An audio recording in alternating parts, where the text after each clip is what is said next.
দিনটি ছিল 12 ডিসেম্বর। আমার ছিল কটা পার্টি মেকআপের বুকিং, সেই জন্য তাড়াতাড়ি বেরিয়ে গেছি। আর আজকে স্কুটিতে মায় সব বেঁধে দিচ্ছে, কারণ ওই লাইটটা আমি ঠিক বাঁধতে পারি না, মায় বেঁধে দিল। খুব কষ্ট করে স্কুটিটা নিয়ে এসে দাঁড়িয়ে আছি পিঙ্কি দিদির জন্য, এবার ওয়েট করছি। তারপর পিঙ্কি দি আর আমি মিলে চলে গেছিলাম এই লোকেশনে। এটা তোমরা আগের দিনও দেখেছো, এখানে আমরা এসেছিলাম পার্টি মেকআপ করতে আগেও। তো সেখানকার ফাইনাল লুকটা তোমাদের সঙ্গে শেয়ার করা হয়নি, অনলি ফটো শেয়ার করা হয়েছে। তো আজকে ভিডিওতে তোমাদেরকে দেখাবো আগের দিনও কেমন সাজিয়েছিলাম। তো শুরু হয়ে গেছে আমার কাজ। তো ফার্স্টে একজন দিদি ছিলেন আমার মেন ক্লায়েন্ট, উনি করবে স্ট্রেটনিং, সেই জন্য আমি স্ট্রেটনিং করা শুরু করে দিয়েছি। আর পিঙ্কি দিদি টুকটাক কাজ করা শুরু করে দিয়েছে।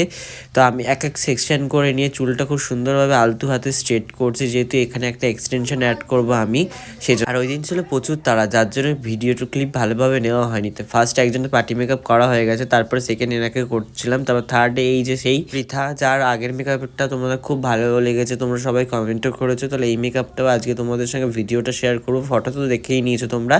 তারপরে বসে গেছে ওইদিকে একজনের পার্টি মেকআপ হয়ে গেছে, দেখতে পাচ্ছ ফেস হয়েছে অনলি, এখন লিপস্টিক টিপস্টিক বাকি ছিল। তারপরে লাস্ট মানে 4 নম্বর যে আমার ক্লায়েন্ট ছিল, ওনাকে আমি এখানে ফেস মেকআপ করা শুরু করে দিয়েছি।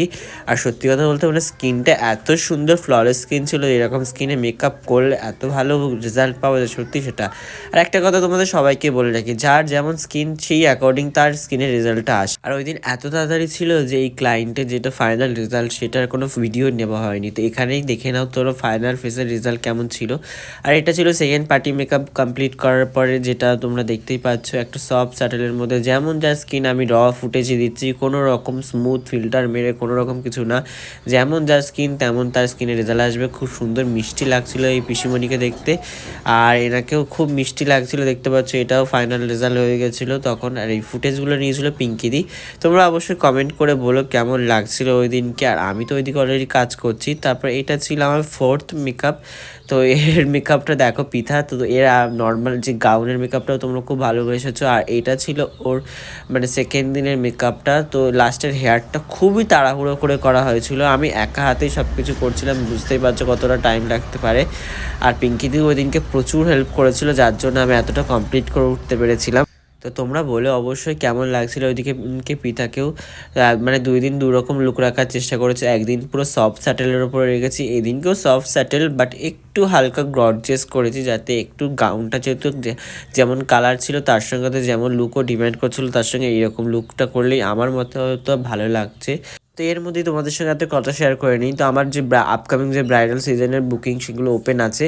তো ঝটঝট যারা আমার কাছে সাজার ইচ্ছা আছে মনের মধ্যে, তারা অবশ্যই এখন থেকে বুক করে নাও। বিকজ পরবর্তীকালে বুক করতে গেলে যদি আমার সেই ডেটে বুক থাকে, তাহলে তোমাদের আর কিছু করা থাকবে না, বা আমারও কিছু করা থাকবে না। কারণ আমি একটা করেই ব্রাইডের বুকিং নিই, আমি 2টো ব্রাইডের বুকিং কখনই নিই না। কারণ আমি চাই একটা ব্রাইডকে সুন্দর করে সাজানো।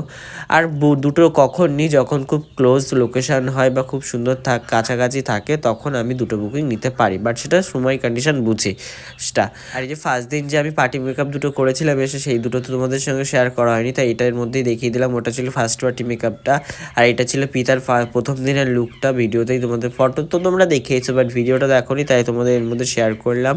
তোমরা বলো, এই দিনকেও খুব তাড়াহুড়ো ছিল, বিকজ আমি ওই দিনকে ব্রাইড করে তারপরে এসেছিলাম। আসার পরে এখান থেকে আমি মেকআপ করে ওনাদেরকে ছাড়ি। এর মধ্যে আর একজনের মেকআপও আমি করেছিলাম, সেটা হচ্ছে আমি তোমাদেরকে দেখাচ্ছি। এই যে আন্টিটা, এনারা একদম হালকা করে হেয়ারস্টাইল করে ফেসে নো মেকআপ একটা হালকা টাচ আপ করে আমি আর পিঙ্কি দিয়ে বেরিয়ে গেছি। আর আমাদের ওই দিনকে হালুয়া পুরো টাইট হয়ে গেছিলো, মানে টাইট মানে সেই টাইট। তো চলো টাটা।